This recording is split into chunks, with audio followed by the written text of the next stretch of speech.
Hi ಎಲ್ಲರಿಗೂ ನಮಸ್ಕಾರ. Welcome back to my channel. ನಾನು ಜ್ಯೋತಿ. ಹಾಗೆಯೇ ಇವತ್ತಿನ ವ್ಲಾಗ್ ಬಂದು ತುಳಸಿ ಹಬ್ಬದ ವ್ಲಾಗ್ನ ಶೇರ್ ಮಾಡ್ಕೋತಾ ಇದ್ದೀನಿ.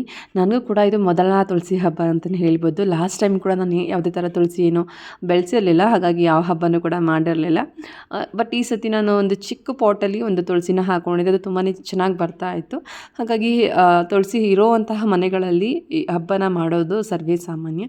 ನಾನು ಕೂಡ ಎಷ್ಟು ಸಿಂಪಲ್ಲಾಗಿ ಆಗುತ್ತೋ ಅಷ್ಟು ಸಿಂಪಲ್ಲಾಗಿ ಮಾಡ್ಕೊಳ್ಳೋಣ ಅಂತೇಳಿ ಇಲ್ಲಿ ಎಲ್ಲನೂ ಕೂಡ ರೆಡಿ ಮಾಡ್ಕೋತಾ ಇದ್ದೀನಿ. ಸೊ ಈ ಸತಿ ಬಂದಿರುವಂತಹ ತುಳಸಿ ಹಬ್ಬದ ದಿನ ಬಂದು ಸ್ವಲ್ಪ ಕನ್ಫ್ಯೂಸ್ ಆಯಿತು ಅಂತಲೇ ಹೇಳ್ಬೋದು. ಅಂದರೆ ಮಂಗಳವಾರ ಆಯಿತಾ ಬುಧವಾರ ಆಯಿತಾ ಗೊತ್ತಾಗಲಿಲ್ಲ. ಕೆಲವರು ಮಂಗಳವಾರ ಏಕಾದಶಿ ಮಾಡಬಾರ್ದು ಅಂತ ಹೇಳ್ತಾರೆ. ಆ್ಯಂಡ್ ಅದರಲ್ಲಿ ಸ್ವಲ್ಪ ಜನ ಮಾಡಿದ್ದಾರೆ ಅವತ್ತು ಸಂಜೆ ಕೂಡ. ಬಟ್ ಇನ್ನು ಕೆಲವರು ಬುಧವಾರ 1 ಗಂಟೆವರೆಗೂ ಅಷ್ಟೇ ತುಳಸಿ ಹಬ್ಬಕ್ಕೆ ಒಳ್ಳೆ ಟೈಮ್ ಇರೋದು ಅಂತ ಹೇಳಿದರು. ಬಟ್ ತುಳಸಿ ಹಬ್ಬ ಮಾಡೋದು ಸಂಜೆ ಟೈಮ್ ಆದರೆ ತುಂಬ ಚೆನ್ನಾಗಿರುತ್ತೆ. ಆ ಕ್ಯಾಂಡಲ್ ಎಲ್ಲ ಹಚ್ಚಿಟ್ಟು ದೀಪ ಎಲ್ಲ ಹಚ್ಚಿದಾಗ ಸ್ವಲ್ಪ ಚೆನ್ನಾಗಿ ಕಾಣಿಸ್ತಾ ಇರುತ್ತೆ. ಬೆಳಗಿನ ಜಾವ ಅಷ್ಟೊಂದೇನು ಚೆನ್ನಾಗಿ ಅನಿಸೋದಿಲ್ಲ. ಆದರೂ ಕೂಡ ಟೈಮ್ ಇಲ್ಲ ಅಂತ ಹೇಳಿ ನಾನು ಬೆಳಗಿನ ಜಾವ ಅಂದರೆ ಬುಧವಾರ ಬೆಳಗಿನ ಜಾವನೇ ಈ ಪೂಜೆನ ಮಾಡ್ಕೋತಾ ಇದ್ದೀನಿ. ಒಂದು ಚಿಕ್ಕದು ಮಂಟಪದ ಮೇಲೆ ನಾನು ಈ ತುಳಸಿ ಕಟ್ಟನ್ನು ಹಿಡ್ಕೊಂಡು ನಾನು ರೆಡಿ ಮಾಡ್ಕೊಂಡಿದ್ದೀನಿ. ನೋಡ್ತಾ ಇರ್ಬೋದು ಈಗ ಚಿಗುರುತ್ತಾ ಇತ್ತು. ನಮ್ಮ ತುಳಸಿ ಕಟ್ಟೆ ಕೂಡ ತುಂಬ ಚಿಕ್ಕದಾಗಿರೋದ್ರಿಂದ ಸ್ವಲ್ಪ ಬೆಳೆಯೋದು ಸ್ವಲ್ಪ ಕಷ್ಟನೇ ತುಳಸಿ ಅದರಲ್ಲಿ. ಸೊ ಆದರೂ ಕೂಡ ತುಂಬ ಪುಟ್ಟಾಗಿರುವಂಥ ತುಳಸಿನ ಹಾಕ್ಕೊಂಡು ಬೆಳೆಸ್ತಾ ಇದ್ದೀನಿ. ಹಾಗೆಯೇ ಬೆಟ್ಟದ ನೆಲ್ಲಿಕಾಯಿ ಗಿಡ ಕೂಡ ತೊಗೊಂಡು ಬಂದಿದ್ವಿ. ಸೊ ನೆಲ್ಲಿಕಾಯಿ ಕೂಡ ಗಿಡದಲ್ಲಿ ಹಾಗೆಯೇ ಇರಬೇಕು ಅಂತ ಹೇಳಿದರು. ಬಟ್ ನೆಲ್ಲಿಕಾಯಿ ಎಲ್ಲ ಅಲ್ಲಲ್ಲಿ ಹೋಗ್ತಾ ಇತ್ತು. ಹಾಗಾಗಿ ಸ್ವಲ್ಪ ದೊಡ್ಡದಿರುವಂಥದ್ದನ್ನೇ ನಾನು ಬೆಟ್ಟದ ನೆಲ್ಲಿಕಾಯಿ ಗಿಡನ ಜೊತೆಗೆ ಸೇರಿಸಿ ಕಟ್ತೆ. ಬಟ್ ತುಂಬಾ ದೊಡ್ಡದಿತ್ತು. ನಮ್ಮದು ತುಳಸಿ ಒಂದು ತುಂಬ ಚಿಕ್ಕದಿರೋ ಕಾರಣಕ್ಕೆ ಅದು ಗ್ರಿಪ್ಪಾಗಿ ಕೂರ್ತಾ ಇರಲಿಲ್ಲ. ನನಗೂ ಕೂಡ ತುಳಸಿ ಹಬ್ಬದ ಬಗ್ಗೆ ಅಷ್ಟೊಂದು ವಿವರವಾಗಿ ಏನೂ ಗೊತ್ತಿಲ್ಲ, ಯಾವ ಥರ ಮಾಡಬೇಕು ಅಂತ ನಾನು ನಿಮಗೆ ಹೇಳಲಿಕ್ಕೆ. ಯಾಕಂದರೆ ನಾನು ಕೂಡ ಫಸ್ಟ್ ಟೈಮೇ ಮಾಡ್ತಾ ಇರೋದು. ನಾನು ಕೂಡ ಕೆಲವೊಂದಷ್ಟು ಯೂಟ್ಯೂಬಲ್ಲೆಲ್ಲ ಸರ್ಚ್ ಮಾಡಿ ಕೆಲವೊಬ್ಬರನ್ನ ಕೇಳಿ ಸೊ ಅವರೆಲ್ಲ ಯಾವ ಥರ ಮಾಡ್ತಾರೋ ಅದೇ ರೀತಿ ನಾನು ಕೂಡ ಮಾಡ್ಕೊಂಡಿದ್ದೀನಿ. ಈ ವರ್ಷ ತುಂಬ ಸಿಂಪಲ್ಲಾಗಿಯೇ ಮಾಡ್ಕೊಂಡಿದ್ದೀನಿ. ಅದರಲ್ಲಿ ಎಷ್ಟು ತಪ್ಪಾಗಿದೆ ಎಷ್ಟು ಸರಿಯಾಗಿದೆ ಖಂಡಿತವಾಗ್ಲೂ ಗೊತ್ತಿಲ್ಲ. ಎಷ್ಟಾಗುತ್ತೋ ಅಷ್ಟು ಕ್ಲೀನಾಗಿ ಮಾಡ್ಕೊಳ್ಳೋಣ ಅಂತೇಳಿ ಮಾಡ್ತಾ ಇದ್ದೆ. ಸೊ ಹಾಗೆಯೇ ಪಾಪು ಕೂಡ ಇನ್ನೂ ಮಲ್ಕೊಂಡಿದ್ದ. ಅವನಿಗೆ ಸ್ಕೂಲ್ಗೂ ಕೂಡ ಲೇಟ್ ಆಗ್ತಿತ್ತು. ಸೊ ಅವನು ಏಳಷ್ಟರೊಳಗಡೆ ಎಲ್ಲ ಕೆಲಸಗಳನ್ನ ಮುಗಿಸ್ಕೊಂಡು ಪೂಜೆ ಕೂಡ ಮುಗಿಸ್ಕೊಂಡು ಬಿಡೋಣ ಅಂತೇಳಿ ಫಾಸ್ಟಾಗಿಯೇ ಕೆಲಸ ಮಾಡ್ಕೋತಾ ಇದ್ದೆ. ಅವನು ಎದ್ದರೆ ಒಂದು 5-10 ನಿಮಿಷ ಸ್ವಲ್ಪ ಕ್ರ್ಯಾಕಿ ಆಗಿರ್ತಾನೆ. ಅವನನ್ನು ಒಂದು 5-10 ನಿಮಿಷ ಎಲ್ಲ ಎತ್ಕೊಂಡು ಅವನನ್ನು ಸ್ವಲ್ಪ ಸಮಾಧಾನ ಮಾಡೋದೇ ಆಗುತ್ತೆ. ಅದಕ್ಕಾಗಿ ಅವನು ಏಳಷ್ಟರೊಳಗಡೆ ಎಲ್ಲ ಕೆಲಸಗಳನ್ನ ಮುಗಿಸ್ಕೊಂಡು ಬಿಡೋಣ ಅಂತೇಳಿ ಫಾಸ್ಟಾಗಿ ಕೆಲಸಗಳೆಲ್ಲ ಮುಗಿಸ್ಕೊಂಡಿದ್ದಾಯಿತು.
ಹಾಗೆಯೇ ನೈವೇದ್ಯಕ್ಕೆ ಅಂತೇಳಿ ನಾನಿವತ್ತು ಅವಲಕ್ಕಿ ಸಕ್ಕರೆನ ಮಾಡ್ತಾಯಿದ್ದೀನಿ. ಹಾಗಾಗಿ ಒಂದು 2 ನಿಮಿಷ ಅವಲಕ್ಕಿನ ಚೆನ್ನಾಗಿ ನೆನೆಸಿಡ್ತಾ ಇದ್ದೀನಿ. ಚೆನ್ನಾಗಿ ವಾಶ್ ಮಾಡಿ ಒಂದು 2 ನಿಮಿಷ ಚೆನ್ನಾಗಿ ನೆನಿಲಿಕ್ಕೆ ಅಂತ ಹೇಳಿ ಇಟ್ಕೊಂಡಿದ್ದೆ. ಅದಕ್ಕೆ ಸಕ್ಕರೆನ ಹಾಕಿ ಮಿಕ್ಸ್ ಮಾಡಿ ನೈವೇದ್ಯನ ಇಡೋದಷ್ಟೇ. ತುಂಬಾ ಸಿಂಪಲ್. ಹಾಗೆಯೇ ಈ ಹಬ್ಬಕ್ಕೆ ತುಂಬಾ ವಿಶೇಷ ಆ ನೈವೇದ್ಯ ಅಂತಲೇ ಹೇಳ್ಬೋದು. ಕೆಲವರು ಪಂಚಕಜ್ಜಾಯ ಮಾಡ್ತಾರೆ, ಕೆಲವೊಂದು ಇಷ್ಟವಾಗಿರುವಂತಹ ಸಿಹಿ ತಿಂಡಿಗಳನ್ನ ಮಾಡಿ ಇಡ್ತಾರೆ.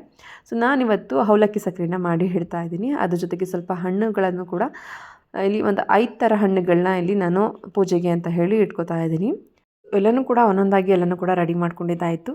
ನಾನು ಒಬ್ಬಳೇ ರೆಡಿ ಮಾಡೋದ್ರಿಂದ ಸ್ವಲ್ಪ ಲೇಟ್ ಆಗುತ್ತೆ. ಆದರೂ ಕೂಡ ಸ್ವಲ್ಪ ಲೇಟಾಗೇ ಎಲ್ಲನೂ ಕೂಡ ರೆಡಿ ಮಾಡ್ಕೊಂಡಿದ್ದಾಯಿತು. ಹಾಗೆಯೇ ದೀಪಗಳು ಕೆಳಗಡೆ ಕೂಡ ಈ ಥರ ಟಿಶ್ಯೂನ ಹಾಕಿ ದೀಪಗಳನ್ನ ಇಡ್ತಾ ಇದ್ದೀನಿ.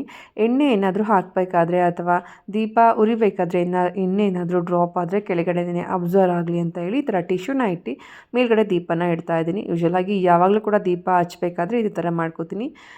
ಸೊ ಏನೇ ಎಣ್ಣೆ ಸ್ವಲ್ಪ ಲೀಕ್ ಆದರೂ ಕೂಡ ಅಲ್ಲೇ ಅಬ್ಸರ್ವ್ ಆಗಿಬಿಡುತ್ತೆ. ಹಾಗಾಗಿ ಹಾಗೆ ನಿಮ್ಮೆಲ್ಲರಿಗೂ ಕೂಡ ತುಳಸಿ ಹಬ್ಬದ ಶುಭಾಶಯಗಳು. ನೀವೆಲ್ಲರೂ ಕೂಡ ತುಂಬಾ ಚೆನ್ನಾಗಿ ಸೆಲೆಬ್ರೇಟ್ ಮಾಡಿದ್ದೀರಾ ಅಂತೇಳಿ ಅಂದ್ಕೊಂಡಿರ್ತೀನಿ. ಆ್ಯಂಡ್ ಈಗಂತೂ ಎಲ್ಲ ಹಬ್ಬಗಳು ತುಂಬಾ ಟ್ರೆಂಡಿಂಗ್ ಆಗಿಬಿಟ್ಟಿದೆ. ಯಾವುದೇ ಕಡೆ ನೋಡಿದ್ರು ಕೂಡ ಎಲ್ಲರೂ ಕೂಡ ತುಂಬ ಚೆನ್ನಾಗಿ ಸೆಲೆಬ್ರೇಟ್ ಮಾಡ್ತಿರ್ತಾರೆ. ಒಬ್ರಿಗಿಂತ ಒಬ್ಬರು ತುಂಬ ಚೆನ್ನಾಗಿ ಮಾಡಿರ್ತಾರೆ. ಹಾಗೆಯೇ ಇಲ್ಲಿ ದೀಪನ ಹಚ್ಲಿಕ್ಕೆ ಅಂತ ಹೇಳಿ ಟ್ರೈ ಮಾಡ್ತಾ ಇದ್ದೀನಿ. ತುಂಬ ಗಾಳಿ ಬರ್ತಾ ಇತ್ತು.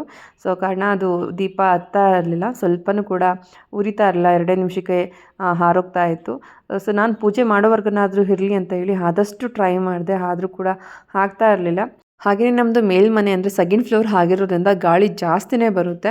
ಹಾಗಾಗಿ ನಾವು ಎಷ್ಟೇ ಟ್ರೈ ಮಾಡಿದ್ರೂ ಹೊರಗಡೆ ಒಂದು ಸ್ವಲ್ಪನೂ ದೀಪ ಹಚ್ಚೋಕ್ಕಾಗೋದಿಲ್ಲ. ಹಾಗಾಗಿ ನಾನು ಬೇರೆ ದೀಪನ ಹಚ್ತಾ ಇದ್ದೆ ಯಾವಾಗಲೂ ಹೊರಗಡೆ, ಈ ನಾರ್ಮಲ್ ಸೋಮವಾರ ಟೈಮಿಗೆ, ಕಾರ್ತಿಕ್ ಸೋಮವಾರದಲ್ಲಿ. ಬಟ್ ಆ ದೀಪ ಬಂದು ಹೊಡೆದೋಗಿತ್ತು ಇವತ್ತು, ಅದನ್ನು ಹಚ್ಚೋಕ್ಕಾಗಲ್ಲ ಹೊಡೆದೋಗಿರುವಂಥ ದೀಪನ. ಹಾಗಾಗಿ ಬೇರೆ ದೀಪಗಳನ್ನ ಹಚ್ಚೋಕ್ಕೆ ಈ ಥರ ಟ್ರೈ ಮಾಡಿದೆ. ಲಾಸ್ಟಲ್ಲಿ ಹೇಗೋ ಸ್ವಲ್ಪ ಗಾಳಿ ಎಲ್ಲ ಕಮ್ಮಿ ಆದಮೇಲೆ ಹಚ್ಕೊಂಡೆ ಆ್ಯಂಡ್ ಪೂಜೆ ಕೂಡ ಮಾಡಿಕೊಂಡೆ.